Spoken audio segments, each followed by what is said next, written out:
بسم الله الرحمن الرحيم. قل يا أهل الكتاب تعالوا إلى كلمة سواء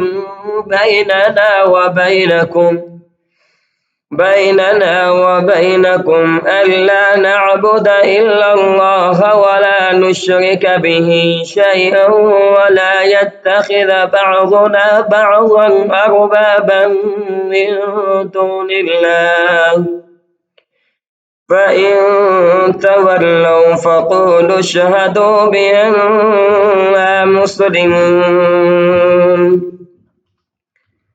يا أهل الكتاب لم تحاجون في إبراهيم وما أنزلت التوراة والإنجيل إلا من بعده، أفلا تعقلون؟ ها أنتم هؤلاء حاججتم فيما لكم به علم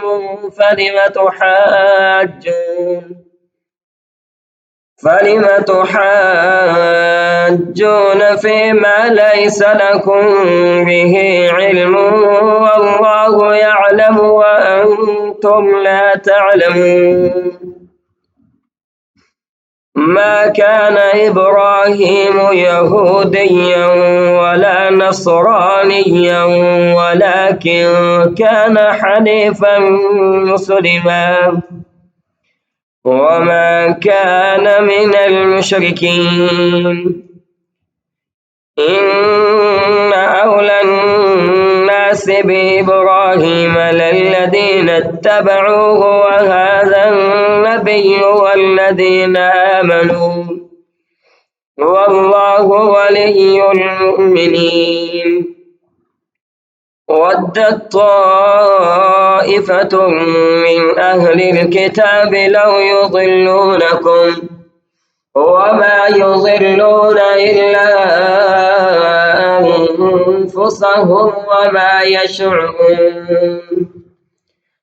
يا أهل الكتاب لم تكفرون بآيات الله وأنتم تشهدون. يا أهل الكتاب لم تلبسون الحق بالباطل وتكتمون الحق وأنتم تعلمون. وقالت طائفة من أهل الكتاب آمنوا بالذي أنزل على الذين آمنوا وجه النهار واكفروا آخره لعلهم يرجعون. ولا تؤمنوا إلا لمن تبع دينكم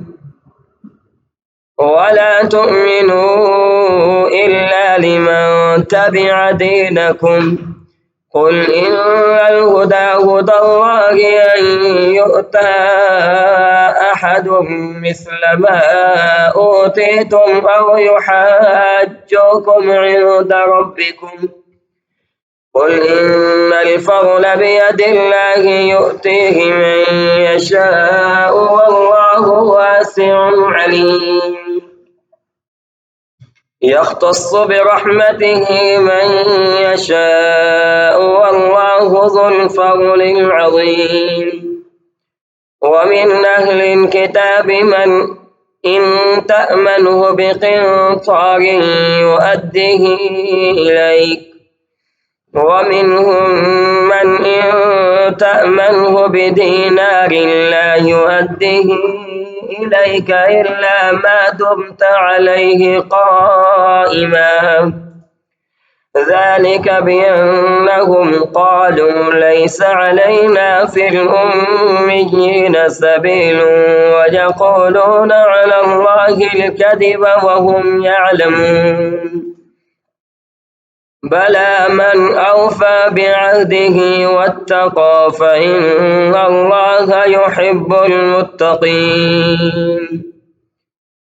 إن الذين يشترون بعهد الله وأيمانهم ثمنا قليلا أولئك لا خلاق لهم في الآخرة ولا يكلمهم الله ولا ينظر إليهم يوم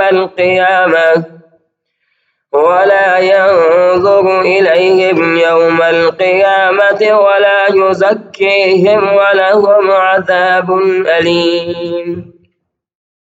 وإن منهم لفريقا يلوون ألسنتهم بالكتاب لتحسبوه من الكتاب وما هو من الكتاب ويقولون هو من عند الله وما هو من عند الله ويقولون على الله الكذب وهم يعلمون. ما كان لبشر أن يؤتيه الله الكتاب والحكم والنبوة ثم يقول للناس كونوا عبادا لي من دون الله ولكن كونوا ربانيين بما كنتم تعلمون الكتاب وبما كنتم تدرسون. ولا يأمركم أن تتخذوا الملائكة والنبيين أربابا يأمركم بالكفر بعد إذ أنتم مسلمون.